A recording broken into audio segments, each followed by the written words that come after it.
12 características muy importantes que debes saber antes de invertir en un ETF. En este video vamos a ver diferentes características y conceptos que tienen los ETFs, para que entiendas y comprendas de una mejor forma en lo que realmente estás invirtiendo.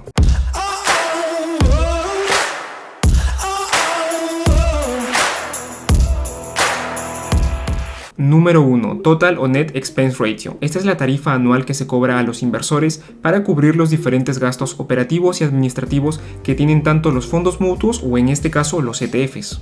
Y este costo se descuenta automáticamente, así es que no vas a recibir ninguna boleta o factura o alguna notificación por este cobro o pago que tienes que hacer. Y por ejemplo aquí, este ETF del SPY que replica al SP500 tiene un costo de 0.095%. Y esto quiere decir que por cada $1000 el ETF se va a cobrar $0.95 al año. Este de aquí es un dato muy interesante. El costo promedio ponderado de los fondos abiertos o cerrados y ETFs en los Estados Unidos ha pasado de tener un costo de 0.87% en el año 1999 al 0.45% en el 2019. Estamos hablando prácticamente una reducción del 50% en aproximadamente 20 años, y muy posiblemente este costo siga reduciendo. Y del año 2018 al año 2019 hemos pasado de unos costos anuales del 0.48 al 0.45% en promedio. Esto se estima que ha tenido un ahorro aproximado de 5.8 mil millones de dólares según Morningstar. Y ahora, ¿pero por qué es tan importante este costo? Para esto tenemos esta tabla. Lo que tenemos aquí es una inversión de $10,000 en el año 0. Aquí vamos a suponer que estamos invirtiendo en un ETF que replica un índice de referencia que tiene una rentabilidad anual del 10%. Y lo que va a suceder es que después de 20 años estos $10,000 invertidos en este índice van a ser $67,000 aproximadamente. Pero como no podemos invertir directamente en el índice, lo tenemos que hacer a través de un ETF. Y aquí a la derecha tenemos diferentes ETFs con diferentes costos. Tenemos un ETF que por ejemplo tiene un costo del 0.75, 0.5, 0.3 así hasta el 0.03%.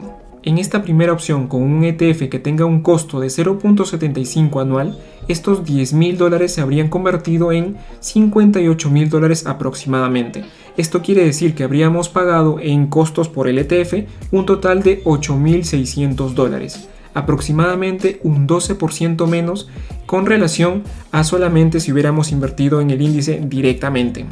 En la segunda opción, con un costo anual de 0.5, habíamos pagado $5,800, con 0.3, $3,500, con 0.2, $2,400, con 0.09, que es el costo que tiene el SPY, habíamos pagado aproximadamente $1,000. Y ahora con un ETF con un costo tan bajo como el de 0.03%, estos $10,000 al cabo de 20 años se hubieran convertido en $66,900 y solamente habríamos pagado $366 por costos del ETF.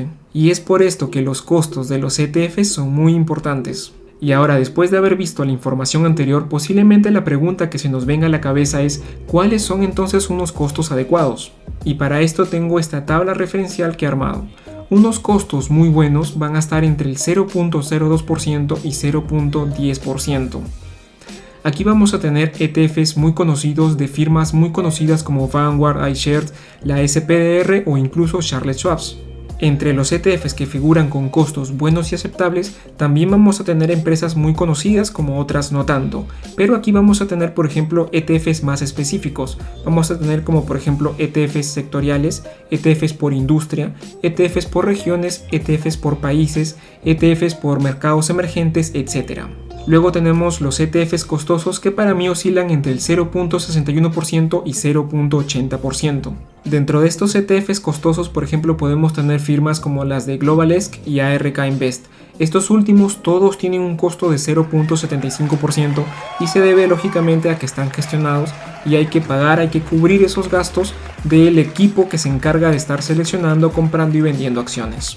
Algo que nos debe quedar claro aquí es que el costo del ETF es muy importante, pero es más importante el por qué. ¿Cuál es la estrategia que estamos buscando? Si por ejemplo estamos pensando invertir en un ETF que tenga una alta exposición al riesgo, por ejemplo un ETF gestionado, un ETF que invierta en mercados emergentes, pues simplemente tendremos que estar dispuestos a pagar costos más elevados.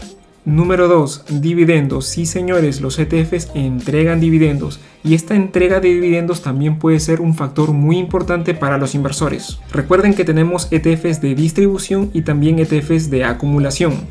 Tenemos, por ejemplo, ETFs que pagan de forma mensual como el DIA, que es un ETF que replica el índice Dow Jones. También tenemos otros ETFs que pagan de forma trimestral. La mayoría de ETFs que paga dividendos paga de forma trimestral, como por ejemplo es el caso del SPY. Y tenemos ETFs que pagan de forma anual, como el GDX, y también tenemos ETFs que no pagan dividendos. Punto número 3. Tipos de ETFs. Este es otro punto muy importante que debemos saber antes de invertir en un ETF. Más detalles los van a poder ver en el anterior video que voy a estar dejando por aquí. Les recomiendo verlo después de ver este video. Aquí solamente vamos a nombrarlos. Tenemos ETFs por su seguimiento, por su réplica, por la forma de replicar al índice, por el apalancamiento financiero que tiene, por el uso del ingreso o por su contenido, que tenemos aquí una gran variedad de ETFs. Número 4. Volumen de negociación. Son las veces que se comercializa un ETF en un tiempo determinado. Para los traders este es un factor muy importante que tienen que tener en cuenta, pero para nosotros inversores de largo plazo, o al menos por donde quiere ir este canal, no es un factor tan importante, pero sí debemos conocerlo. Por ejemplo, aquí en esta tabla tenemos los ETFs con mayor volumen de negociación diario en los últimos 3 meses. Tenemos primero el SQQQ, el UVXY y por ejemplo aquí está en tercer puesto el SPY, el ETF, un ETF muy conocido de hecho, el XLF, otro ETF muy conocido y toda la lista que figura aquí. Número 5. El NAV o valor liquidativo. El NAV o valor liquidativo es la suma de todos los activos que podemos tener aquí, por ejemplo acciones, efectivo, bonos, derivados, etc. Menos los pasivos, aquí tendríamos el Total Expense Ratio, entre el número de acciones en circulación. Y a este NAV también se le conoce como valor por acción.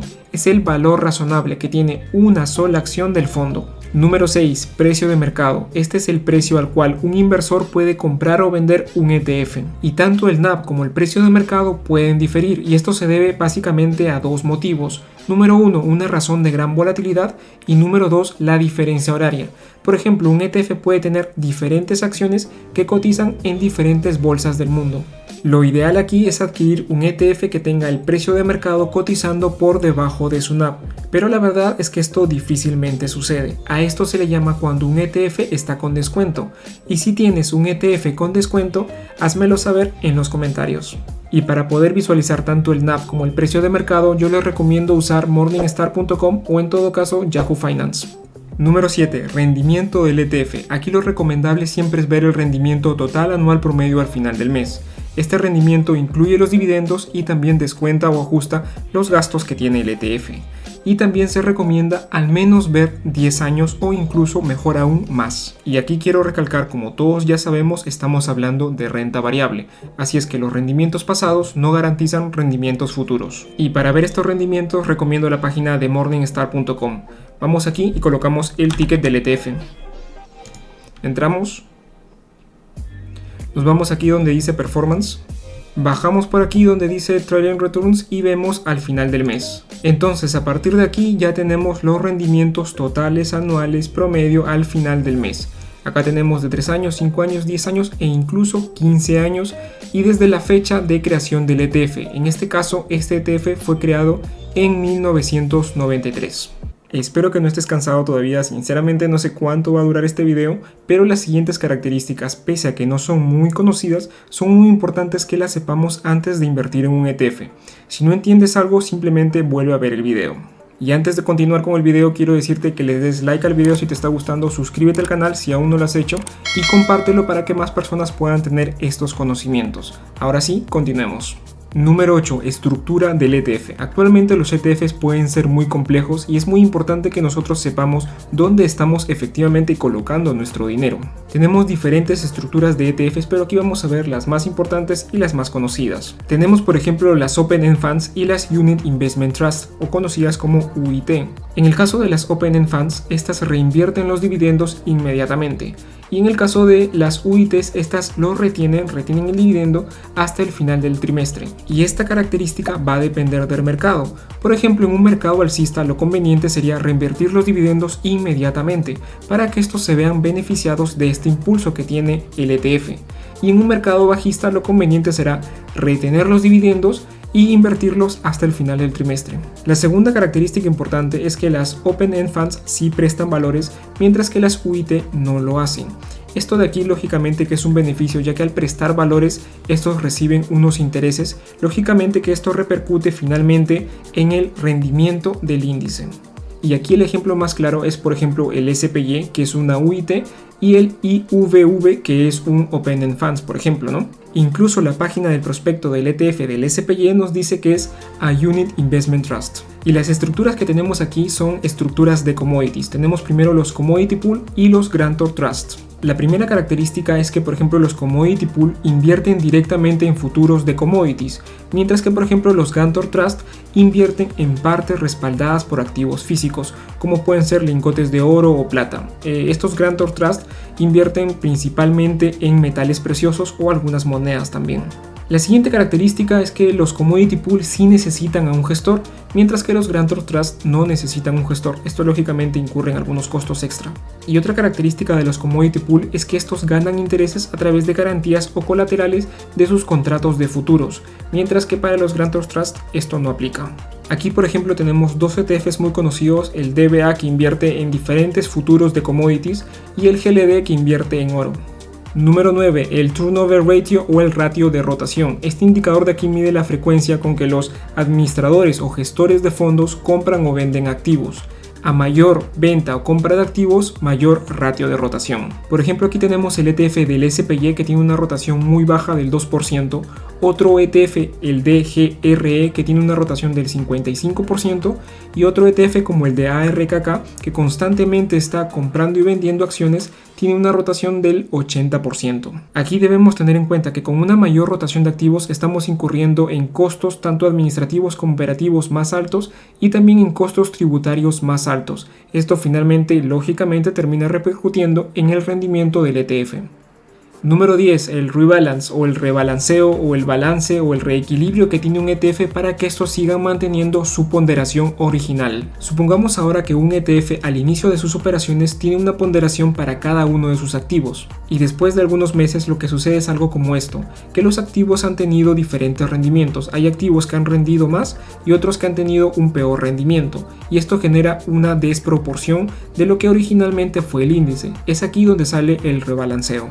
Y ahora para buscar esta información vamos a ir a Google y vamos a poner el ticket del ETF seguido de las palabras ETF Info. Y ahora vamos a entrar directamente a la página del emisor del ETF. Vamos a ver aquí donde dice documentos. Y acá tenemos una hoja resumen del ETF y también el prospecto del ETF. Estos dos contienen información muy valiosa del ETF. Como ya lo sabemos, este ETF del SPY hace seguimiento al índice del SP500 y lo que tenemos que hacer ahora es buscar este índice del SP500 para ver cuál es su rebalanceo. Ojo que este rebalanceo no lo hace el ETF, sino lo hace el índice de referencia. Hay que ir a buscar esta opción. Y para esto vamos a hacer nuevamente lo mismo. Vamos a ir a Google y vamos a poner SP500 Index y vamos a tratar de buscar el emisor, que aquí en este caso el emisor de este índice es el SP Global. Y ahora aquí estamos dentro del índice del SP500 de la empresa SP Global. Bajamos por aquí y también tenemos una hoja resumen y también tenemos la metodología que tiene este índice. Pero simplemente aquí entramos a data y aquí nos dice la frecuencia de rebalanceo, que es trimestral. Lo hacen los meses de marzo, junio, septiembre y diciembre. Ahora para el segundo caso, el ETF, el DGRE, vamos a hacer lo mismo. Y hacemos lo mismo, escribimos en Google el ticket del ETF seguido de las palabras ETF Info y nos vamos al emisor del ETF, que en este caso es WisdomTree. Aquí ya estamos en la página oficial del ETF y tenemos por ejemplo aquí también una hoja resumen, tenemos aquí el reporte trimestral, tenemos aquí el tracking error, el reporte de tracking, el error del seguimiento, y lo que vamos a hacer es ver este ETF a qué índice sigue. Y acá tenemos que este ETF de aquí sigue al índice con el mismo nombre y es un índice que además lo hace la misma compañía emisora. Es una compañía que hace su mismo índice y tiene un ETF que rastrea ese índice. Así es que ahora vamos a buscar este índice de aquí. Y lo que hacemos aquí es directamente copiamos todo el nombre del índice en Google y ya nos sale aquí el emisor, que ya lo sabemos que es WisdomTree, y el índice es el WTDGI, así es que entramos aquí.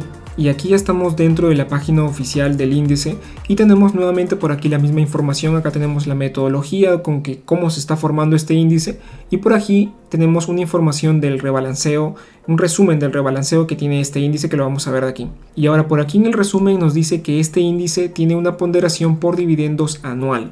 Vamos a entrar aquí para ver cómo es el tema del rebalance. Bajamos por aquí. Y aquí por ejemplo nos da la información antes del balance, un prebalance, y nos da información luego del balance, ¿no? Cómo son los pesos, cómo cambian los pesos.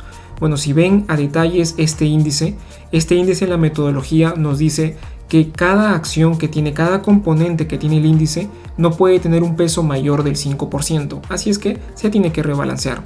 Entonces por aquí antes del balance del índice tiene Apple, por ejemplo, tiene una proporción del 7%, pero debido a que este ETF tiene, digamos, en su estructura, en su metodología, tiene que cada componente no puede superar el 5%, es que se le hace este rebalanceo, ¿no?